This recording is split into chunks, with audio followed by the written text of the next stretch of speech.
Mein Name ist Julia König. Mein Forschungsthema lautet die Körper-Geist-Beziehung im Vajrayana-Buddhismus. Ganz konkret geht es mir darum zu verstehen, was denn Meditation und Yoga mit Körper und Geist machen. Was steht darüber in den alten indischen Sutren geschrieben? Wie hat sich dieses Wissen im Buddhismus respektive dem Vajrayana-Buddhismus weiterentwickelt? Und welche empirischen Erkenntnisse liegen uns heute eigentlich darüber vor?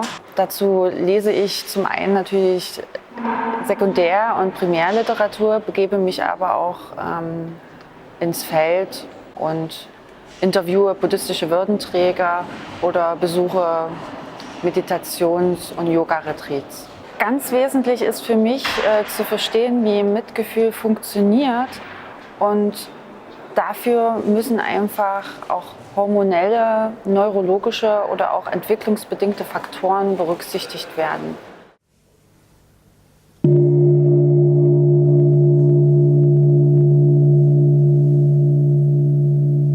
Wenn jemand sich wirklich entscheidet, das Yoga längere Zeit zu praktizieren, merkt man schon, dass die Person an sich ruhiger, zentrierter wird, ja, dass die Haltung sich zum Beispiel verbessert. Und diese Haltung im Körperlichen bringt auch nochmal eine geistig-seelische Haltung nochmal dazu. Das heißt, die Empathie für seine Umwelt, für seine Mitmenschen wächst. Yoga ist für uns die Methode, mit der wir den Geist zur Ruhe kommen lassen können, ja, uns auf unser Innerstes konzentrieren können und wie wir den Körper eben halt auch geschmeidig und gesund halten. Wenn wir nach Transformation streben, dann gibt es, er mag nicht sagen die beste Methode, weil er möchte nicht dogmatisch klingen, aber dann ist das auf jeden Fall hier eine Methode, eben dieses Gewahrsein zu entwickeln.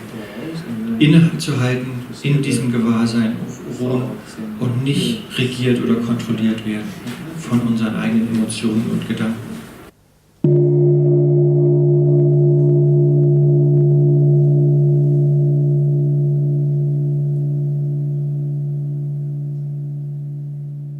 Die Zeit in Jena, die war für mich nicht immer so einfach, aber ich habe viel dazu gelernt und es hat mir auch geholfen, zu dem Menschen zu werden, der ich jetzt bin. Maßgeblich war auch im Studium die Unterstützung meiner Professoren sehr wichtig für mich, denn ohne ihre Ratschläge, ihr Wissen kann meines Erachtens ein Student sein Studium nicht so gut durchziehen.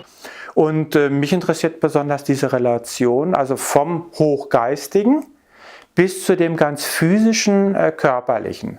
Letztendlich, wenn wir zum Beispiel Patanjali rezitieren, der sagt in einem seiner Sutren, Yogas Chitta Vritti Nirodha, Yoga ist das zur Ruhe kommen der Gedanken im Geist. Ja, also das heißt, wir praktizieren das Yoga dafür, dass wir in der Meditation einpünktig werden können und letztendlich Samadhi, also das Überbewusstsein, erreichen können.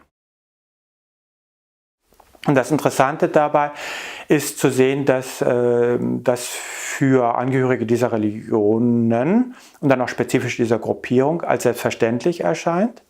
Also der Geist beeinflusst den Körper. Als Philosophie kennt man das auch sonst. Natürlich, dass das Geistige Körperliches beeinflusst, aber wie wirkt sich das auch jetzt gerade im Buddhismus physiologisch aus? Also einmal interessiert uns theoretisch bei dieser Fragestellung, wie Körper und Geist aufeinander wirken innerhalb von Religionen, also wie sich muss man das spezifisch machen, in einer Religion, in dem Fall dem Buddhismus, dann noch spezifischer im Vajrayana-Buddhismus, also im tibetischen Buddhismus, wie ist da die Relation von etwas Geistigem, was ausgeübt wird, dann auf Körperfunktionen, die sich dadurch ändern. Also was bekannt ist zum Beispiel von tibetischen Mönchen, die dann einige Wochen sich zurückgezogen in einer Höhle befinden und dann den Pulsschlag verringern oder den Stoffwechsel verändern dabei und bewusst in ihre körperlichen Reaktionen eingreifen. Und der Lebensstil, den wir hier in Europa führen, gerade in der westlichen Welt, bringt immer wieder Disbalancen, sodass einfach auch Stoffwechselprozesse zum Beispiel, wenn wir auf der körperlichen Seite sind, durcheinandergebracht werden, die wir dann durch das Yoga wieder ausbalancieren können, sodass Gleichgewicht herrscht. Und wenn Gleichgewicht herrscht im Körper, ist der Mensch gesund und kann auch glücklich sein. Wichtig ist eben für mich auch zu verstehen, wie man das alte und neue Wissen über die Körper-Geist-Beziehung zusammenführen kann. Und wie man gerade ganz angewandt auf die heutige Zeit verstehen kann, wie das Mitgefühl funktioniert und dementsprechend auch das Leben der Menschen vereinfachen und verbessern kann.